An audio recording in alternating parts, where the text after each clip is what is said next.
नमस्कार, आप देख रहे हैं जी न्यूज, आपके साथ मैं हूं प्रत्युष खरे। वक्फ बिल पर जेपीसी की रिपोर्ट संसद में पेश हो चुकी है और इस पूरी प्रक्रिया की कहानी 6 महीने पहले शुरू हुई थी। 8 अगस्त 2024 वो तारीख थी जब लोकसभा में वक्फ संशोधन बिल पेश हुआ था और इस बिल को संयुक्त संसदीय समिति को भेज दिया गया। करीब 6 महीने सिर्फ बैठकों का दौर चला।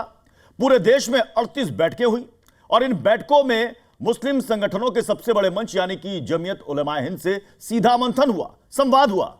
और आपको जानकर हैरानी होगी कि जेपीसी की रिपोर्ट पर 97,27,772 लोगों के सुझाव भी लिए गए, जिसके बाद तारीख आई 13 फरवरी 2025 जब संसद के दोनों सदनों में वक्फ संशोधन बिल पर जेपीसी रिपोर्ट पेश की गई, जिस पर विपक्ष ने भारी हंगामा किया और रिपोर्ट पर सवाल खड़े किए। आज जी कचहरी में होगी देश के सबसे बड़े मुकदमे की सुनवाई। कटघरे में होंगे वो शख्स जो बताएंगे वक्फ बिल और जेपीसी रिपोर्ट से जुड़ी वो जानकारी जो आपने अब तक नहीं सुनी होगी। तो हम यह मुकदमा शुरू करें। यह मुकदमा क्यों दर्ज कराया गया है, वक्फ बिल को लेकर जेपीसी रिपोर्ट पर आखिर हंगामा क्यों हो रहा है और इसकी सुनवाई क्यों जरूरी है, इसकी जानकारी आपको सिर्फ 1 मिनट की रिपोर्ट में मिल जाएगी। लेकिन उससे पहले मैं पूरे सम्मान के साथ हमारे ऑनरेबल जज साहब, दिल्ली हाईकोर्ट के पूर्व जज जस्टिस MC गर्ग जी से आग्रह करूंगा कि मुकदमे की सुनवाई की अनुमति दें। करें, शुरू करें। मैं सबसे पहले कटघरे में बुलाना चाहूंगा जेपीसी के अध्यक्ष श्री जगदंबिका पाल जी को।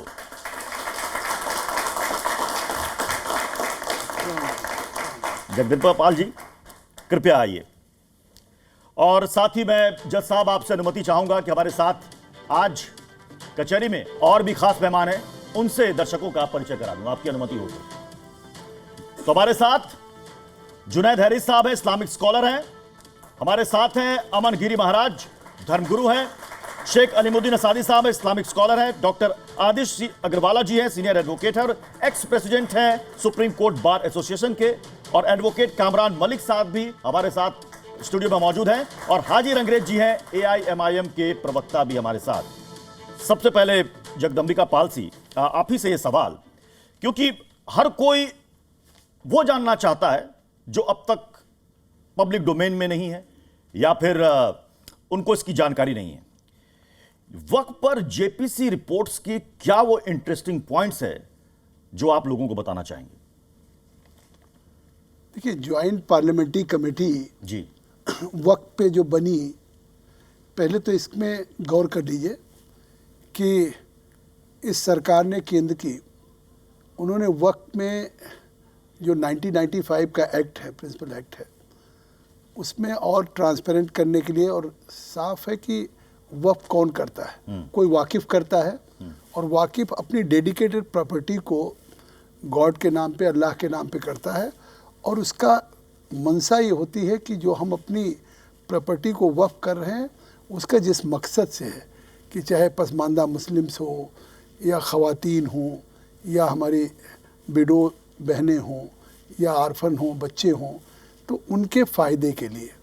और लेकिन आपने देखा होगा कि जिस तरीके से वक्फ की इतनी बड़ी प्रॉपर्टी पूरे देश में है, इसके बावजूद भी जो वक्फ का वाकिफ का इंटेंशन है, उसके हिसाब से आपको शिकायतें यही मिलती है कि वक्फ की प्रॉपर्टी कहीं मुतवल्ली खुर्द-बुर्द कर रहा है, कहीं कुछ कर रहा है। तो अभी इस मद्देनज़र इसको एक अमेंडमेंट लेकर के सरकार आई। सरकार चाहती तो जज साहब बैठे हैं कि वो बहुमत की सरकार होती है, वो लोकसभा और राज्यसभा दोनों में इसको पेश करके कानून बना सकती थी।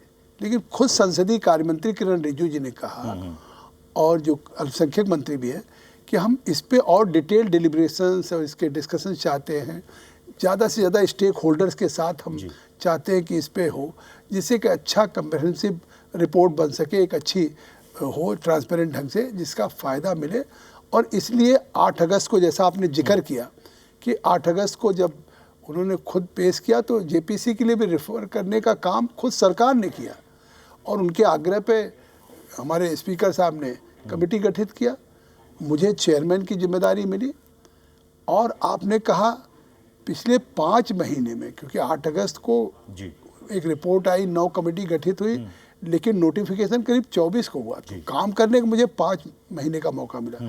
5 महीने में दिल्ली में मैंने 38 बैठकें की। आप सोचिए कि अगर 5 महीने में 20 करीब वीक बनते, सप्ताह बनते, अगर हर वीक में एक मीटिंग करते तब भी 20 हो सकते। कई लोग कह रहे हैं कि ये भी बैठकों का एक रिकॉर्ड है। रिकॉर्ड है 38 बैठकें, 118 घंटे बैठकें। और आपने मतलब जमायत उलमा हिंद की बात कही, कोई ऐसी मुस्लिम तंजीम नहीं बची जिसको हमने न बुलाया हो। चाहे all India Muslim personal law board हो, देश के सभी वक्फ बोर्ड हो, माइनॉरिटी कमीशन हो, ज़कात फाउंडेशंस हो, मतलब कितनी तंजीम का नाम लूँ, पसमानदा ग्रुप के हमारे तंजीम्स हैं, बैकवर्ड्स के, ओबीसी के हैं। तो हमने सभी स्टेक होल्डर्स को, क्योंकि अब सरकार का मकसद था कि ज़्यादा से ज़्यादा के लोगों के साथ इस पर हो सके, इस्लामिक स्कॉलर्स को हमने बुलाया, हाई कोर्ट सुप्रीम कोर्ट के अपने लायर्स को बुलाया, रिटायर्ड जजेज को बुलाया, जिन्होंने, जैसा आपने खुद कहा कि 97 लाख से ज़्यादा लोगों ने मतलब हमारे पोर्टल पे, क्योंकि हम कमेटी गठन होने के बाद सबसे पहले हमने सुझाव मांगे कि जब सरकार ज़्यादा से ज़्यादा इस पर डिलिब्रेशन चाहती है तो हम क्यों ना इसको पब्लिक डोमेन में करें। और पब्लिक डोमेन में ये भी अपने आप में एक रिकॉर्ड है कि 97,27,000 जो आपने कहा उतने आए। और यहाँ तक नहीं, इसमें ईमेल में हमारे बाहर की भी लोगों ने काम, मतलब जाकिर नाइक जैसे लोग जो बाहर बैठे हैं उन्होंने अपील किया, आपने देखा होगा। और उन्होंने QR कोड जारी किया कि अगर 1 करोड़ लोग इस पे इसको डिसअप्रूव कर देंगे तो ये कानून रद्द हो जाएगा। अब आप सोचिए कि कानून किसी देश की कोई पार्लियामेंट बनाती है, पार्लियामेंट्री डेमोक्रेसी में, और वो कानून बनाने की बात,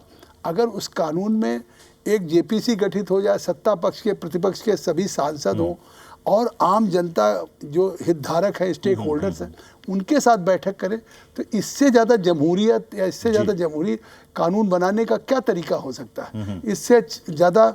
लेकिन इसके बावजूद डे 1 से आपने देखा होगा इस पर हंगामा बरपा हो रहा है। जिस तरह से कमेटीज की बैठकों में विरोध होता था, लगता था कि बैठक में मैं 8-8 घंटे बैठक करता था और विटनेसेज आते थे सभी तंजीम के, तो मुझे लगता है उनको एड्रेस किया जाता था।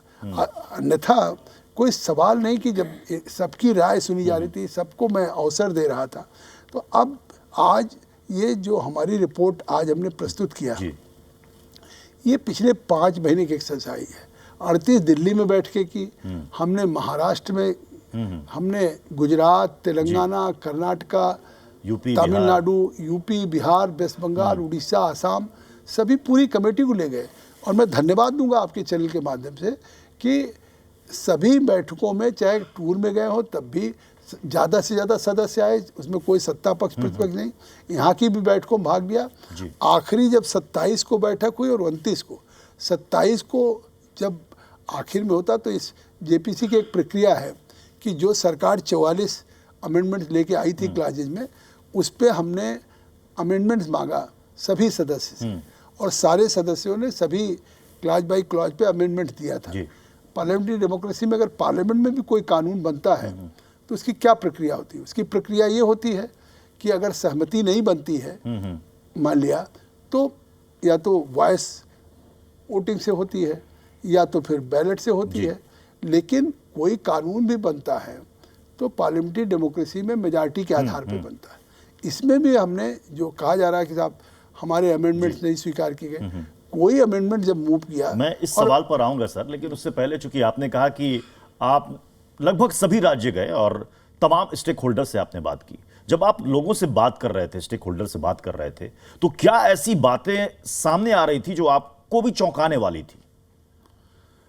चौंकाने वाली बात है कि बहुत जगह गए, अक़लियत के लोग जो अल्पसंख्यक हैं वो तमाम एग्रीव थे कि साहब मतलब इसका हमारा था वक्त और हमने, हमारे बुजुर्गों ने वक्फ किया था, इसको मुतवल्ली ने बेच दिया, इसका फ़ायदा नहीं है। हम कोर्ट में, ट्रिब्यूनल का में हम गए, ट्रिब्यूनल का फैसला आखिर में है। अभी तक जो आपने एक बात पूछी शुरू में कि खास बात क्या है, सबसे बड़ा फ़ायदा तो ये हुआ कि भाई आखिर कोई वक्फ की हो प्रॉपर्टी या वक्फ की चीज़ हो, तो इसका अभी तक था कि अगर कहीं भी किसी चीज़ में अगर वक्फ ने कहा ये हमारा वक्फ है और इसको क्लेम कर दिया, तो उसका जो मुकदमा चलता था वो ट्रिब्यूनल में चलता था। और अगर ट्रिब्यूनल में फैसला हो गया कि ये वक्फ की है, जैसे मैं एक उदाहरण दे दूं, तो उसमें उसके बाद अपील नहीं थी। तो भाई अगर कोई प्रॉपर्टी है, कोई लैंड है, कोई कुछ है, तो अगर कोई ये तो राइट टू अपील होना ही चाहिए। हाँ। कि अगर मान लिया अभी कर्नाटका के किसानों की, पिछले दिनों आपने पढ़ा होगा अखबारों में कि जो सैकड़ों साल से जो रहे थे या कल्टीवेट कर रहे थे, उसको वहाँ के वक्फ बोर्ड ने कह दिया कि ये वक्फ की ज़मीन है, और वहाँ के मंत्री ने वक्फ अदालत लगाना शुरू कर दिया। ऐसे एक तमिलनाडु में बात आई, केरला में, कोचीन में हमारे कांग्रेस के सांसद ने, हबी एडन ने कहा कि साहब एक चर्च था और वहाँ पे एक बस्ती थी, सैकड़ों साल से लोग रह रहे थे और उसको वक्फ घोषित कर दिया। तो इस तरह के डिस्प्यूट अगर हो जाए कि 1911 में जी 123 ऐसी प्रॉपर्टी है कि 1911 में ब्रिटिशर्स ने यह तय किया कि हम कोलकाता से राजधानी दिल्ली बनाएंगे, और दिल्ली के लिए उन्होंने ज़मीन, ब्रिटिशर्स ने, अंग्रेजों ने कंपनसेशन दिया फार्मर्स को और उसको अधिग्रहित किया। अब 1911 में दिल्ली को राजधानी बनाने के लिए जो ब्रिटिशर्स ने किसानों से अपनी ज़मीन एक्वायर करके कंपनसेशन दिया, 1970 में यहाँ के वक्फ बोर्ड ने कहा 123 प्रॉपर्टी को कि ये वक्फ की है।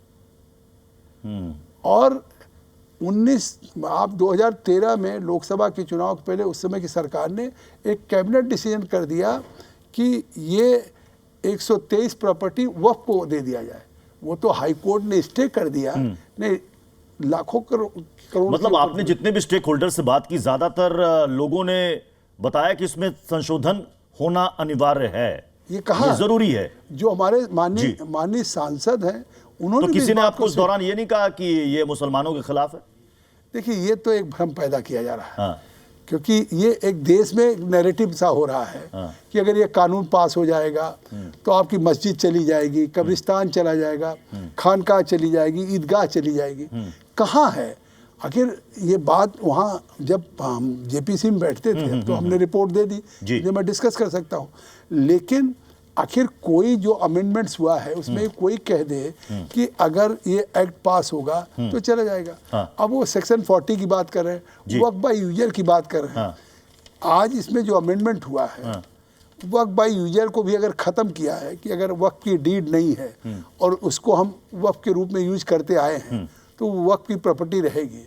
तो उसमें केवल ये कहा गया है कि अगर वक्फ की प्रॉपर्टी है, वहाँ पे नमाज होती हो या मस्जिद हो, कब्रिस्तान हो, ईदगाह हो, तो इसको आप इस एक्ट के पास होने के बाद 6 महीने में जो भारत सरकार के अल्पसंख्यक मंत्रालय की वामसी पोर्टल है, उस वामसी पोर्टल पे आप केवल रजिस्टर्ड करा दीजिए कि हाँ होता है। तो अगर डीड नहीं है तब भी वो वक्फ की प्रॉपर्टी रहेगी। क्या कारण है कि साहब आप मतलब अब जब हर प्रॉपर्टी का रजिस्ट्रेशन होता है तो अगर वक्फ का है, डीड नहीं भी है और वो वहाँ पे कोई ऐसी रजिस्ट्रेशन कराने की बात है तो कराने से क्यों हिचक और रहे हैं? ये वामसी पोर्टल पे भारत सरकार की जी। अगर कोई हो तो इसमें कहीं भी छीनने वाली बात नहीं है। जो एक नैरेटिव फैलाया जा रहा है कि साहब इसके जरिए वक्फ की संपत्तियां छीन ली जाएगी। मैं सर आपके पास आऊंगा, अभी कई सारे सवाल होंगे, लेकिन उससे पहले कामरान साहब ये बताइए, आपने जेपीसी के चेयरमैन की बात आपने यहां पर सुनी, पूरी बात आपने डिटेल में आपने सुनी। यहां पर वो कह रहे हैं इसमें कहीं भी ऐसा कोई प्रावधान नहीं है कि साहब इससे संपत्ति छीन ली जाएगी, तो फिर इसका विरोध क्यों? देखिए, एक होता है सेंस ऑफ बिलोंगिंगनेस। बीजेपी की सरकार है, एक जगह कहते हैं एमपी मुसलमान नहीं है, एक मिनिस्टर मुसलमान नहीं है, ठीक है। आपका जगह कहते राम मंदिर बना, उसके अंदर एक कमेटी थी, एक मुसलमान उस कमेटी के अंदर नहीं है। आप जो है वक्फ एक्ट के अंदर जो है मुसलमान को घुसा रहे हो, हिंदू को घुसा रहे हो। आपके सबसे बड़े विरोध की वजह यही है ना, एक तो रीजन ये हो गया कि सेंस ऑफ बिलोंगिंगनेस होती है। अगर ये हमारे दोस्त होते तो अगर हमारे जो है कहते वेल विशर होते तो हमें भी शामिल करते अपनी जो है कहते सरकार के अंदर, ठीक है। ये उसको चैलेंज किया जा सकता था। ये चूंकि वकील है सर, आप भी एक वकील हैं और आप सुप्रीम कोर्ट बार एसोसिएशन के पूर्व अध्यक्ष भी रहे हैं, ये कह रहे हैं कि साहब ऐसे तो कई सारे ट्रिब्यूनल हैं जहां पर मामला जाता है, उसको भी अथॉरिटी मिली हुई है, वो अपने फैसले सुना सकता है। तो जब सब एक व्यवस्था बनी हुई है तो फिर इसमें बदलाव क्यों? इसलिए क्योंकि वो ज्यादा जुडिशियल तरीके से काम नहीं कर रहा था ट्रिब्यूनल। मैं जो वो ट्रिब्यूनल और हमारा कोर्ट्स और लीगल उसके अंदर उसमें बहुत फर्क होता है। ट्रिब्यूनल में कैट को भी सर मैं चैलेंज करूंगा, कैट भी गड़बड़ कर रहा है सर, कैट को भी खत्म करना चाहिए। वो जो है उसके अंदर आप देखो कि कैट में एडमिनिस्ट्रेटिव मेंबर होता है और जुडिशियल भी होता है, तो इनकी वो इसलिए they are not fully legally constituted जो judicial proper full. Aman Giri ji नहीं सर, आपने नियत और मंशा पर भी सवाल खड़े किए। उन्होंने कहा कि साहब वहां पर राम मंदिर को लेकर के जो ट्रस्ट बना उसमें किसी मुस्लिम को भी शामिल कर लेते। असली दुख तो राम मंदिर के नाम पे ही है। हाँ। राम मंदिर का दुख नहीं होता तो आज यहाँ पर नहीं होता। मुसलमानों को डरा डरा कर कुछ ऐसे मुसलमान बुद्धिजीवी जो मुसलमानों का हक चूस कर रहते हैं, ऐसा कहा जा रहा है कि आज वक्फ में संशोधन हो रहा है, मुझे नहीं बुलाया। अरे हर किसी को दावत कोई दी जाएगी, जिन जिनको बुलाना था उनको बुलाया गया। 40,000 से ज्यादा वक्फ के केसेस पेंडिंग है, जिनमें से 9,000 से ज्यादा मुसलमानों ने डाले हैं। अरे भाई, मुसलमानों को देने वाली रियायत ही मुसलमानों को नहीं दी जा रही है। किस तरीके का ये कानून है? वक्फ किस तरीके का काम कर रहा है? आज तक वक्फ ने कितने लोगों का भला करा है मैं नहीं जानता। और वक्फ अगर अच्छे से काम कर रहा है, यहाँ पर जितने भी बैठे मुसलमान हैं दिल पे हाथ रखकर बोले, ये कह रहे हैं कि वक्फ जिस उद्देश्य और मकसद के लिए बना, क्या उसे पूरा कर लिया या कर रहा है? तो सवाल कर रहा हूं हाँ। जगदम्बे पाल जी से, जो माननीय सीनियर लीडर है, दूसरी पार्टियों में भी रहे, लेकिन उन्होंने 123 प्रॉपर्टी का जो उदाहरण दिया वो बिल्कुल गलत है। अंग्रेजों से एग्रीमेंट नहीं हुआ हमारा कोई, उन्होंने हड़पी और वो गदड़ है उनका 123 प्रॉपर्टियों का। हम जीत चुके हैं, स्टेक ऑफ विषय परिषद में। चूंकि AIMIM से हाजिर अंग्रेज भी हैं, ओवैसी साहब ने कहा कि ये तो मुसलमानों को बर्बाद करने के लिए लाया गया बिल। ऐसा क्या है इसमें जिससे मुसलमान बर्बाद हो रहा है? देखिए, जब हमारी जो सरकार है, भारत सरकार, वो पहले NRC लेकर आई, उसमें हमारी नागरिकता छीनी जा रही थी। अब वक्फ अमेंडमेंट जो बिल लेकर आई, इससे हमारी जो संपत्तियां हैं वक्फ की, वो छीनना चाहती है। और बार बार ये कह रहे हैं कि वक्फ की संपत्तियों से क्या फायदा पहुंचा। ऐसा क्लॉज बता दीजिए जिसके जरिए संपत्ति छीनने का प्रावधान रखा मैं वो भी बता रहा हूँ। दूसरा ये कहा जाए, हमारी जो 90% जो संपत्ति है उन पर जो कब्रिस्तान है और ईदगाह है और मस्जिद है, तो वो वैसा नहीं है कि वहां से कोई इनकम आए या किसी तरीके की और बात हो। दूसरा, आप जो है हमारे गैर मुस्लिम जो हमारे भाई हैं उनको आप ऐड करना चाहते हैं, फिर आप हमारी संपत्ति छीनना चाहते हैं। ये कानूनी असंवैधानिक मैं वही तो पूछना चाह रहा हूं। वक्फ बिल पर JPC की रिपोर्ट पर इससे क्या मुसलमानों की वक्फ संपत्ति छीनी जा रही है? अगर छीनी जा रही है तो कोई प्रावधान बता रहा हूं। मुसलमानों को बर्बाद किया जा रहा है, कैसे किया जा रहा है वो बता दें। मैं अपनी बात कहूंगा, आप किसी और की बात मेरे मुंह में क्यों डाल रहे हैं? नहीं सर, मैंने आपसे 2 सवाल किए, बस मैंने बर्बाद कहा है कि आप मुझसे सवाल कर रहे हैं? नहीं, आप मैंने बर्बाद नहीं कहा है तो आप मुझे बर्बाद क्यों कह रहे हैं? मैं कह रहा हूं कि गवर्नमेंट हमेशा अपनी रियाया की हिफाजत के लिए होती है और ज़रूरत के लिए होती है। अक़लियत का वो बहुत ख्याल रखती है। जब अक़लियत का ख्याल रखती है तो उसकी रिलीजियस अप्रोचेस का भी उसी तरह से उसे ख्याल रखना चाहिए। जगदम्बिका पाल जी दर्शकों को और देश की जनता को ये बता रहे हैं कि जब ये बैठ के कर रहे थे तो लोगों के अंदर से क्या क्या विचार निकल कर। आपने सर इतने लोगों की बातें यहां पर सुनी, इन्होंने 2-3 आपत्तियां यहां पर दर्ज कराई कि साहब इसमें गैर मुसलमानों की एंट्री क्यों? ये कह रहे हैं कि ये शुद्ध रूप से मजहबी मामला है, तो आप इसमें गैर मजहब के लोगों को ला रहे हैं। क्या जब आप बैठ के कर रहे थे तो किसी स्टेक होल्डर ने आपसे ये बात कही? किसी ने ये कहा कि ट्रिब्यूनल जब ऑलरेडी है तो फिर उसकी जगह कुछ और की गुंजाइश क्यों? देखिए, एक बात तो मैं बता दूं जी कि मैं किसी भी स्टूडियो में 11 साल बाद आया हूं जी। मैं सांसद चौथी बार हूं लगातार, लेकिन मैं पिछले 11 सालों से न मैं किसी डिबेट में गया और न मैं किसी स्टूडियो में गया। लेकिन अब आज जी की कचहरी थी, जज साहब थे, तो खुद भी मैं लॉ ग्रेजुएट हूँ, तो मैं कचहरी का एहतराम करता हूँ और अपनी जुडिशरी का, क्योंकि मैं मानता हूँ कि हमारे संविधान में इंडिपेंडेंस ऑफ जुडिशरी है। तो उसी तरह से इस कचहरी में मैं हाजिर हूँ और मैंने वकील साहब का भी और आपका सबके मैंने 3-4 सवाल सुने हैं जिसको आप हमसे जवाब चाहते हैं। तो मैं पहली बात कह दूँ कि आप इतने सीनियर वकील हैं, को जानते हैं, लेकिन कैसे तुलना कर सकते हैं? वक्फ बोर्ड जज साहब बैठे हैं, ये रिलीजियस बॉडी नहीं है, ये स्टैचुरी बॉडी है और स्टैचुरी बॉडी है वक्फ की प्रॉपर्टी को एडमिनिस्ट्रेट करने के लिए। तो इसकी तुलना तिरुपति से, इसकी तुलना काशी विश्वनाथ मंदिर से नहीं हो सकती। आपकी कोई भी जो रिलीजियस बॉडी डिमोन्स्ट्रेशन होती है वो चाहे हमारी माइनॉरिटीज़ की भी होगी, उसमें है। लेकिन आप कोई इसको ये कहें कि साहब ये हमारी रिलीजियस में, तो आप सरिया में आखिर इसी तरीके का विरोध तो जब 3 तलाक भी हो रहा था, तमाम इस्लामिक कंट्री पे 3 तलाक नहीं था, और कह रहे कितना शोर हुआ पूरे देश में, और आज वो अगर पास हुआ है, इनेक्ट हुआ, तो आज देश की अल्पसंख्यक हमारी बहनें, महिलाएं आज अपने को सिक्योर महसूस कर रही। जो एक फ़ोन पे किसी बात की नाराज़गी पे अगर 3 बार तलाक कह दिया, तो आप सोचिए सड़क पे आके इनसिक्योर्ड हो जाती थी। हम लोग लोकसभा से जीतते हैं, इस तरह के हमारे सामने 10 हैं। हम आपका समय नहीं लेना चाहते कि उसका मैं उदाहरण दूँ, मेरी बात सुन लीजिए। दूसरी बात आप कह रहे हैं, बिल्कुल ठीक कह रहे हैं कि साहब कलेक्टर ओवरबर्डन्ड है, और कलेक्टर को अगर आप सौंप देंगे हमारी वक्फ की, तो आपका कहना यह है कि how any person can be जज इन हिज ओन केस। बिल्कुल सही कहा कि साहब अमेंडमेंट आया था, तो मतलब उसमें अगर कोई कलेक्टर ही होगा, तो कलेक्टर अगर वो खुद जज हो जाएगा, तो फिर सरकार के ही पक्ष में फैसला करेगा। तो ये बात जो सरकार अमेंडमेंट लेके आई थी, मैं आपको और आपके माध्यम से पूरे देश को बताना चाहता हूँ कि हमने जेपीसी में अमेंड कर दिया कि नहीं, कलेक्टर नहीं हो सकता, क्योंकि सही है कि कलेक्टर अगर अपने मुकदमे, मतलब अगर गवर्नमेंट की रेवेन्यू का, गवर्नमेंट की लैंड का अगर कस्टोडियन है और उसका वक्फ के साथ विवाद होगा और हम कलेक्टर को सौंप देंगे, तो कलेक्टर हो सकता है उसके फैसला करे। अब हमने कलेक्टर से ऊपर कमिश्नर और सेक्रेटरी को किया, जो सीधे डिस्ट्रिक्ट में नहीं है, मतलब शासन के व्यक्ति को किया है। तो ये हमने अमेंड कर दिया। ये देखिए बहुत सारी ऐसी जानकारी है, बहुत सारी ऐसी जानकारी है जो कि पब्लिक डोमेन में सामने आ रही है जेपीसी के चेयरमैन के जरिए। सर, और तीसरी बात, बहुत सारे इंटरेस्टिंग फैक्ट्स बता रहे हैं सर। एक सेकंड, पहले इनको अपनी बात पूरी कर लेने दें। जी, मैं सबके जवाब दे दूं ना, क्योंकि आपने कुछ सवाल उठाया, आपने भी कुछ सवाल उठाया, आपने भी कुछ सवाल उठाया। मैं तैयार हूं। मुझे लगता है कि आपने वाकिफ की बात कही, कि वाकिफ का जो इंटेंशन होगा उसी हिसाब से उस वक्त का इस्तेमाल होगा। तो आप बताइए कि अमेंडमेंट में कौन सा ऐसा प्रोविज़न जो ऐसा हुआ, और फिर हमने अमेंड किया है, उस अमेंड में हमने यही कहा है कि वाकिफ के इंटेंशन से ही वक्फ का इस्तेमाल होगा।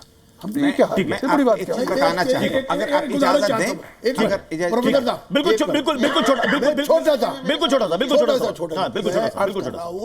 आपने कहा कि 1911 से पहले हमारा मजलिसों मुस्लिम औकाफ हुआ करता था।